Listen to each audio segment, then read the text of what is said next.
You don't need a boat to catch striped bass, but most anglers are fishing the wrong spots at the wrong time with the wrong gear and catching no fish. So in this video, I'll show you how to read the bank for striper holding hot spots.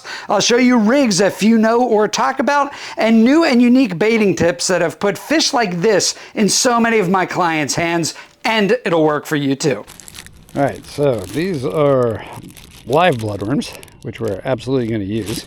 We're going to show you a trick to using these that's really awesome that nobody really talks about. And just to get going, these are bait balls right here. And so I'm just going to throw one of these on there and get them out. What I don't like to do is just throw a bloodworm out there. So typically when you're fishing with bloodworms, the bloodworms are bleeding because you cut them. I'm just going to poke them with that knife there. I'm going to open them up. I'll get that scent going in the water, and that's really what I want. I don't just want frozen bloodworm out there. Basically all you do is you're just going to bait these through like this, and that mesh will hold that hook in place right there. So the striper will come by, pick it up, and then turn the hook, and then you got a fish. So there you go. I'm going to show you a trick to that in a minute, but right now I just need to get some lines out. Because when the tide turns around, I'm in slack tide right now, but when it turns around, that's when potentially we're gonna have a lot of fish. So there we go. Drop that in there. You notice I stop that cast before it hits the water. That kicks that rig out. There you go, bud.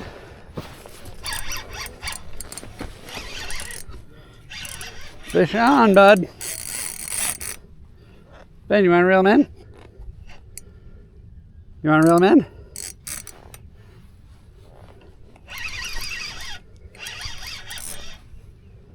No?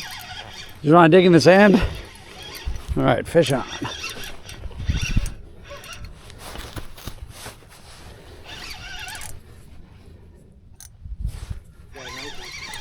Yeah, it's probably a decent sized striper, to be honest. Hey Ben, did you get my net, buddy? Using live bait? This one hit on bloodworm. Worm? Yeah, this one's bloodworm, yeah. Let's see what he is. I think he's a striper. Yeah. They don't hit on the ones you dig out of your tail, do they? You know what? They do, actually, yeah. Bloodworms are better. Yeah, they do. I've actually caught a blackfish on those. Yeah, but bloodworms obviously are better. All right, never mind, Ben. I got them. I don't like beaching them because I let them go, and then, you know, they beat themselves up. Are you just releasing? Yeah, I'll be releasing him. There we go. Yeah, not a bad one. This, nah, is a striper. That's a nice one, though, isn't he? There we go. Nice striper there. Look at the fish we caught, man. Look at that. Yeah, it's going. There you go. Beauty on the bank there. That is beautiful. Why don't you smile at the camera? Ben, smile at the GoPro. There you go. See? Beautiful fish. All right, let's let him go, buddy. There we go. Let's do a release. Get our breath back. So what you gotta do is you gotta swim him a little bit. There she goes, see? And as she figures out she could so the problem is she's a beautiful release there. What people do is they'll grab the tail and move them back and forth. It actually drowns the fish. Oh, wow. Because if water goes against the gill, they drown. So what you gotta do is, like, I grabbed her by the mouth and started swimming her forward. That gets the water going through the gills, so that'll circulate them. And then she gets some oxygen, and then she's able to swim off. Now, I just got to stripe her off a bloodworm ball, so I'm gonna do it again. But I want to show you something. This guy right here, that piece of the worm sticking out right here, this is called the proboscis. And I just poked it with a knife. See how much that bleeds? That's a proboscis. That's actually the mouth of the bloodworm right there. And that is loaded with blood. Why? Because that's good. We want to get scent in the water. We want to get scent in the water, buddy, to catch a fish. There you go. That's what's left of that previous bloodworm sack. Just going to hook on another one here. That's a beautiful fish. There you go. Double hook. Got some bloodworms on there. It's going to go back out. All right. Going to do that again. There you go. There's one. There's more. So again, there's a cast. Always stop it right before it hits the water. There we go. Bring it back up. Oh, what a beautiful fish that was. Man, that was a big striper, right? You can tell I'm on a point here. See that? Literally on the tip of the point. I'm gonna cast out into that current line.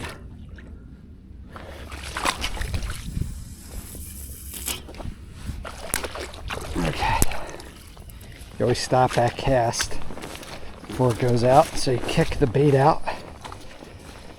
Or else when the line hits the water, you just have a jumbled pile of mess. There we go. All right, now we're fishing. So now let me show you the most important aspect of any fishing trip, and that is where to actually find active feeding fish. So regardless of the gear that you own or the best bait on the planet, if you cannot present a bait in front of a fish, you are simply just not going to catch fish. So this particular spot I'm fishing is a point, but I just didn't randomly select any point. This particular point that I'm fishing is actually a channel swing, which is a key location any time of year, but especially in spring for not only striped bass, but also a lot of freshwater species as well. Basically, this is a point right into a channel where those fish can use those channels as fish highways to move in and out of river systems and back bay systems. These points allow you access to both deep water and shallow water, which is hugely important when you're dealing with these tides and different weather conditions in the spring. So for example, if you think about the southern tip of New Jersey and Cape May literally serves as one giant channel swing from the ocean into the Delaware Bay. Then if you take a look at the Delaware Bay, there's of course the areas where fish are going to move in, warm up, and feed heavily before moving into the Delaware River to actually reproduce, and then again coming out of the Delaware River to do the exact same thing. And that is a key time to catch a lot of fish in the early spring. Now, if you need help finding these ideal fish locations, I actually created a tool that quickly identifies the best fishing spots for you and actually analyzes the spot and tactics per the weather conditions. It's helped hundreds of my clients catch more fish. It's totally free, totally up to you. I'll link it down below. See, you see some blood splattering out of there? That's what you want. That's what triggers those bites, gets them in. So I got the proboscis hanging out of there. The proboscis is the mouth. Oh, here you go, man. Here we go. Another one. Oh, good fish there, buddy. There we go again, bud. I was just showing you how to do it. Oh man, this is a nice fish here again. On slack, what is that? I don't know. Oh, those are the weights. Hopefully this fish isn't gonna cross my other line. He's swimming right over there. Where am I? Am I over? Oh, I'm over the line. All right, sweet.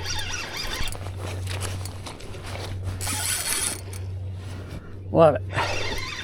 Ben, come here, bud. Look, you got another one. Come here, Ben.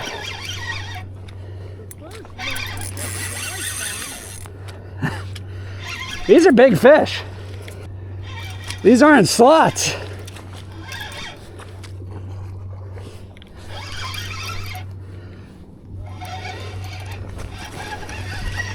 Another nice striper right here. Look at him go. I don't like beaching him, but Ben's up there and he already fell in the water. So just keep him in the water like that. Ooh. Oh, he's feisty. There we go. Pick him up like that. Here you go, bud. Look at that fish. Let's see how big he is compared to you. Let's see. Here, how big is he compared to Ben? Is he a big one? Here you go, circle hook with the bloodworm ball. Did perfect. Look at that beautiful fish. Beautiful fish, huh? Nice. Well, let's let him go, buddy. Okay, bye-bye. Say bye-bye, fishy. Ah, beautiful fish here. He's biting my finger, which means he's ready to go. This is a smaller male. Watch, he's gonna kick. There he goes. There he goes. Great job, bud. Let's get it out there again. Let's get another one. So let me show you a big mistake. A lot of people here are fishing with high-low rigs. That's an error because you're not presenting bait appropriately to these fish. These fish are scrounging around eating. What I have is a semi-fixed running rig. You see? So a lot of people fish with just running rigs and the line will go wild in the current, and that's not great. This prevents the line from getting too far away from the weight and helicoptering and tangling everything. And tangles is every fisherman's worst enemy right there. So that really helps. We're doing good. All right, let's get to it. All right, I'm gonna give you a hint. So the problem with those bait balls is they're $5 a ball in the bait shop, and that is just insanely expensive. And you can go through that in about 3 seconds, especially if there's skates and different things around. So what I do is I go to CVS. You can just buy these pain-free wraps. It's basically just medical wrap. And what you do is you're gonna make your own bait ball. Instead of having that mesh, which allows the scent of the bloodworm to escape it as it's in the current, this stuff will actually absorb the scent and continue fishing for you. And it is biodegradable, so if you lose it in the water, it'll just dissolve in the water. All right, we're just gonna cut it. And, you know, you can even soak it in the blood there if you want. You know, get some scent in there. It's good. And now what we're gonna do is we're gonna take a jumbo bloodworm. All right, here we go. This one looks like a nice big jumbo. Oh, here we go. I want to show you the proboscis here. This is what they use to bite you. Look at that mouth coming out right there, and look at the teeth. See how they have teeth right there? That they will bite you as you try and bait them. But I want to show you something. Look how bloody the proboscis is, right? I'm just gonna poke it. Look at that. Look how bloody that is. That's the bloodiest part of the worm. And that is what I love to use for bait. We're gonna wrap him up in this wrap right here. I'm gonna open him up even more here. It looks pretty brutal, but don't worry about it. You know, fish are gonna eat him at the end of the day. Now look at all that blood coming out of him. So this is how you make your own bait ball. So now we're gonna wrap this guy up in the ball. And now, when I go bait this, I'm just gonna wrap this into a ball so the bloodworm can't wiggle out of it.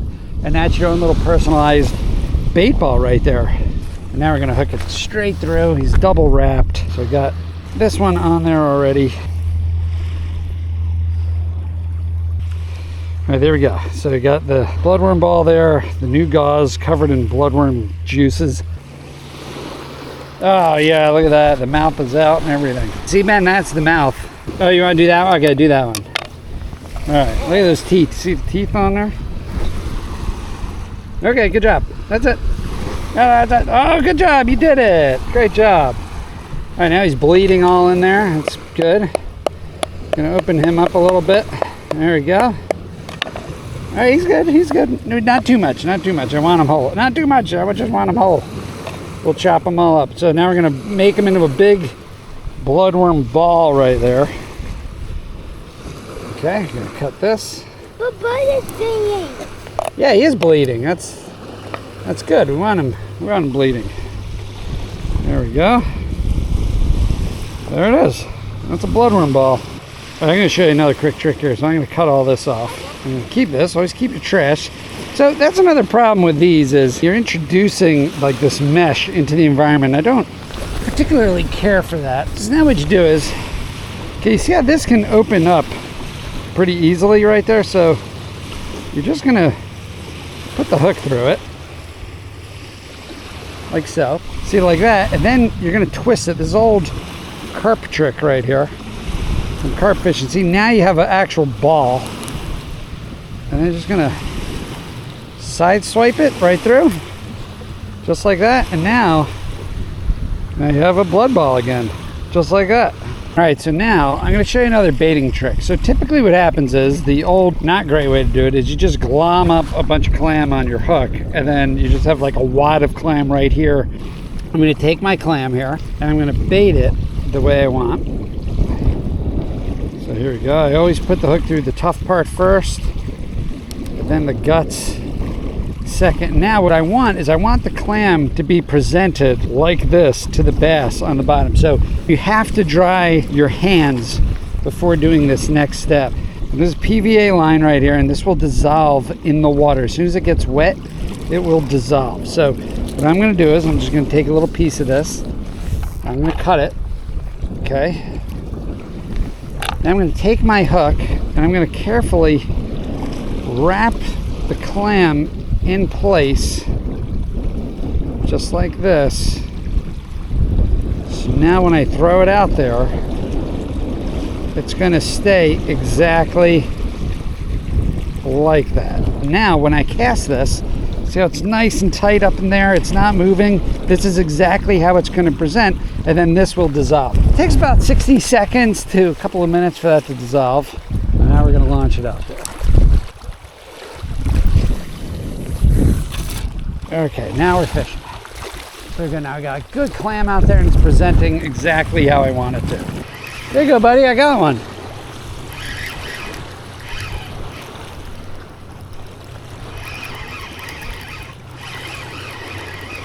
Hey Ben, look, I got one.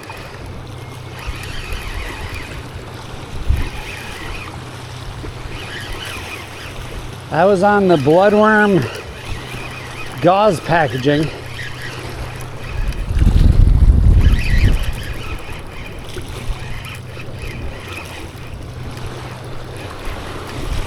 I think he's there you go, Ben.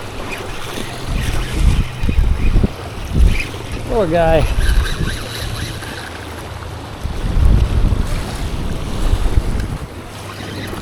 There you go, bud. Saw the bank, now he's annoyed. All on bloodworm. Ooh. There he is. Got the leader here. I'm just going to keep his head up.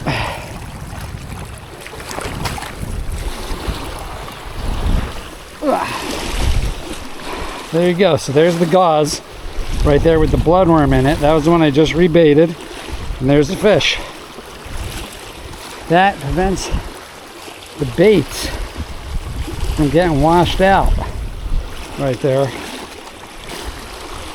There we go. Hey Ben, come here, bud. Ben, look at the fish. Look. Look at him. Pet him? No, Dad. You want to pet him? Look, that's a beautiful fish, right? Little striper. Here, let's let him go. Want to see me let him go? All right. Beauty at the end of the day, I could probably eat him. I'm not going to. All right.